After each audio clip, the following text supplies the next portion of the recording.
नागलोक में नाग रानी और सूरज का एक पुत्र नागलोक में जन्म लेता है। नागरानी ने अपने बेटे को धरती लोक पर सूरज से मिलवाने का निश्चय किया। एक दिन नागरानी अपने बेटे को लेकर धरती लोक के एक छोटे से गांव में पहुंचती है। गांव में सूरज एक साधारण किसान का जीवन बिता रहा है। नागरानी कुछ दिन गांव में अपने बेटे और सूरज के साथ बिताती है। इन दिनों में सूरज और नागरानी के बीच पुरानी यादें ताजा होती हैं। उनका बेटा गांव वालों के बीच कौतूहल का विषय बन जाता है, क्योंकि उसकी आंखों में गहरा नीला रंग और सांप जैसी चाल सबको चौंका देती है। गांव के लोग पहले तो डरते हैं, लेकिन धीरे धीरे नागरानी और उसके बेटे को अपनाने लगते हैं। नागरानी और सूरज को भी अपने अतीत की बातें याद आती रहती है, परंतु नागरानी जानती है कि उसकी जगह धरती लोक नहीं है। कुछ ही दिनों बाद वो अपने पुत्र को लेकर वापस नागलोक लौट जाएगी। गांव में नागरानी और उसके पुत्र के आगमन ने कई सवाल खड़े कर दिए। गांव की बुजुर्ग महिलाएं उसे पहचानने की कोशिश कर रही थी, मगर नागरानी का सौंदर्य और उसका पुत्र का अलग रूप सभी को चकित कर रहा था। सूरज अपने खेतों में काम करता रहता, मगर उसका मन बार बार नागरानी के पास लौट आता। रात को जब गांव के लोग सो जाते, नागरानी अपने पुत्र को नागलोक की कहानियां सुनाती। उसका पुत्र भी सांपों जैसी आवाजों में हंसता। एक रात सूरज ने नागरानी से पूछा, तुम्हें वापस जाना होगा ना? नागरानी ने धीमे स्वर में उत्तर दिया, हाँ सूरज, मेरा स्थान नागलोक में है। मैं सिर्फ तुम्हें और हमारे पुत्र को मिलाने आई थी, मगर जब तक मैं यहाँ हूँ चाहती हूँ कि ये पल हमेशा के लिए यादगार बन जाए। सूरज उसकी आंखों में गहराई से झांकता रहा। उसे पता था कि नागरानी की बातें सच्ची हैं, मगर उसका दिल चाह रहा था कि नागरानी और उसका पुत्र यहीं उसके साथ रहे। अगली सुबह गांव के मुखिया ने सूरज को बुलाया और पूछा, सूरज, ये औरत कौन है और उसका बेटा गांव के बच्चों से अलग क्यों दिखता है? सूरज ने अपनी सच्चाई को छुपाते हुए कहा, वो दूर के रिश्तेदार हैं, कुछ दिन हमारे साथ ही रहेंगे। मगर गांव के कुछ लोग फुसफुसाते रहे। नागरानी को ये सब बातें सुनाई देती थी। उसने सूरज से कहा, मुझे लगता है कि हमें ज्यादा दिन यहाँ नहीं रुकना चाहिए। मेरे पुत्र को देख लोग सवाल पूछ रहे हैं। ये धरती लोक की प्रकृति है। सूरज ने दुखी होकर कहा, मगर मैंने अभी अभी उसे अपने बेटे की तरह महसूस करना शुरू किया है। गांव के कुछ बच्चों के साथ खेलते हुए नागरानी का पुत्र अचानक अपने असली रूप में आ गया। उसके सिर पर 2 छोटे नागफन उभर आए। बच्चों ने डरकर चीख मारी और गांव में अफवाहें फैल गईं कि सूरज के घर कोई नाग का बच्चा है। सूरज ने बेटे को छुपा लिया और नागरानी से कहा, गांव वालों को सच पता चल जाएगा तो हमें यहाँ से निकाल देंगे। क्या तुम्हारे पुत्र के पास ऐसी शक्तियाँ हैं कि लोग उसे देख भी ना पाए?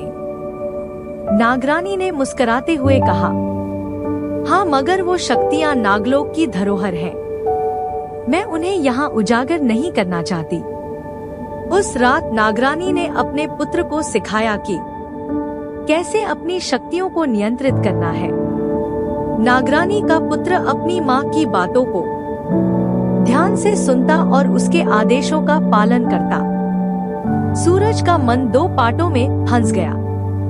एक और उसका पुत्र था जिसे वो गले लगाकर हमेशा अपने पास रखना चाहता था।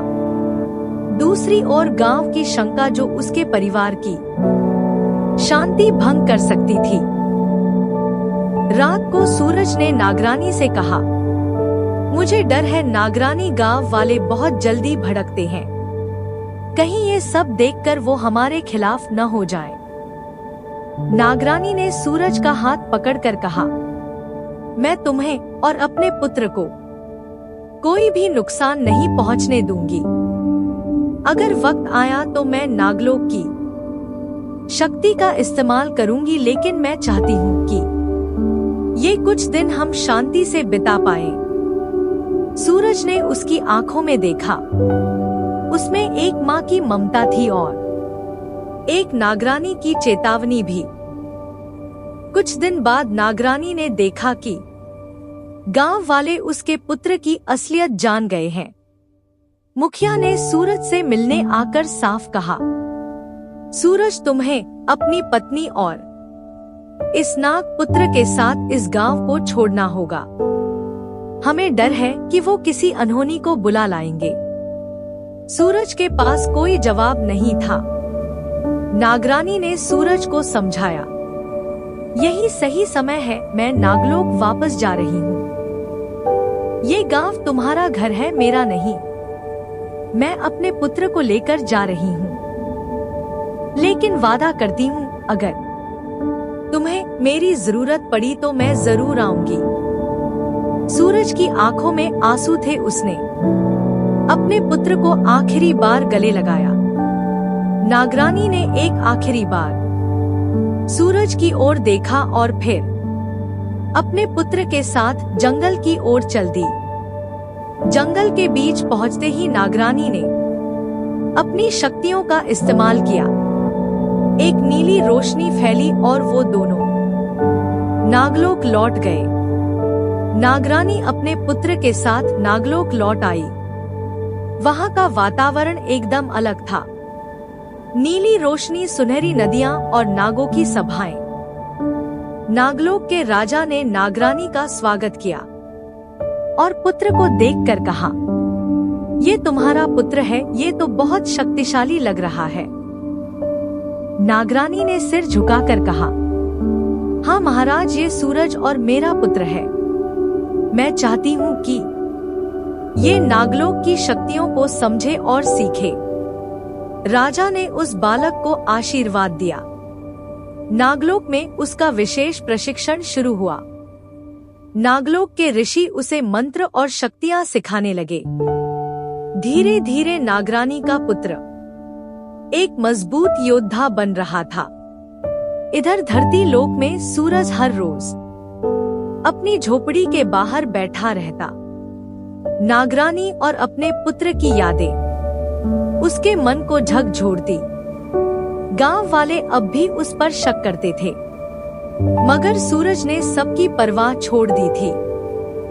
रात को वो चांद की ओर देखता और अपने पुत्र की छवि उसमें देखता। एक रात उसने पुकारा, नागरानी, क्या तुम मुझे सुन सकती हो?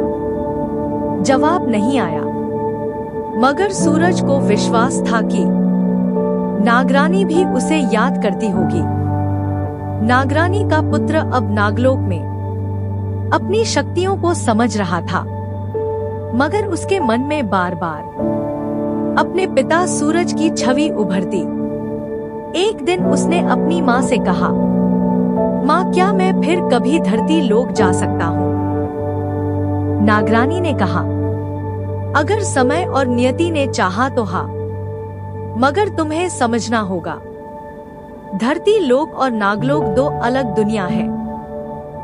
उनका संतुलन बहुत नाजुक है। पुत्र ने आंखें झुकाकर कहा, फिर भी मैं एक दिन अपने पिता से मिलने जरूर जाऊंगा। धरती लोक में एक रात सूरज के सपने में नागरानी आई। उसने कहा, सूरज, हमारा पुत्र बहुत शक्तिशाली हो चुका है। जब उसका समय आएगा वो धरती लोक लौटेगा, अपने पिता से मिलने और इस धरती की रक्षा करने। सूरज ने आंखों से आंसू बहाते हुए पूछा, क्या मैं उसे फिर देख पाऊंगा? नागरानी ने मुस्कुराते हुए कहा, हाँ सूरज, हमारा पुत्र धरती लोक के लिए एक वरदान है। वो तुम्हारा नाम रोशन करेगा। सूरज की आंखें खुशी से भर आईं। अब उसे इंतजार था उस दिन का, जब उसका पुत्र फिर धरती लोक पर कदम रखेगा।